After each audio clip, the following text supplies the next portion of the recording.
За тэгвэл чулуун бүрвийн ам бол цөөтэй учраас хэрэглээний төлбөр харьцангуй бага гардаг гэнэ.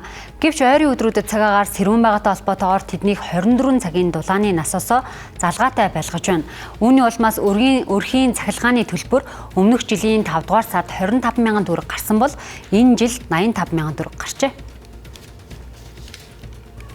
Энэ хойд жоохон хүүтэн байгаа. Манайх бол одоо энэ халаалтаа ингэж тавиал халаалтаа халаагаал дулаахан л байна. Тий одоо үдээд л яг тэн залгаж ингэж гал төлөв. Яг юу бол жоохон гарддаг юм. Цахилгаан төлбөр жоохон гарна. Тэгээд одоо бол нөгөө хүүтэн болохоор чинь энэ байхгүйс нь манайх шин галаа төлнө шүү дээ. Яг би бол энийг бол яг нөгөө манай энэ хүргэний хойш нь халаалттай болохоор эдний манай хоёр чинь нөгөө ингэ цуг ингээ нөгөө юу н цуг гарчдаг.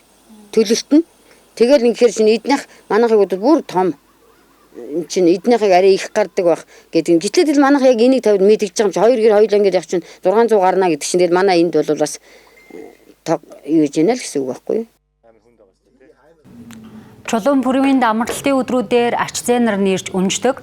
Цагаагаар хөдөн байгаа учраас хүүхдүүд даарч ханиад хүрэх эрсдэл өндөр байна.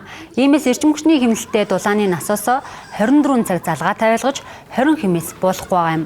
Энэ нь өрхийн эдийн засагт хүндрэлтэй байгаа ч үүнээс өөр аргагүй хэлж байлаа.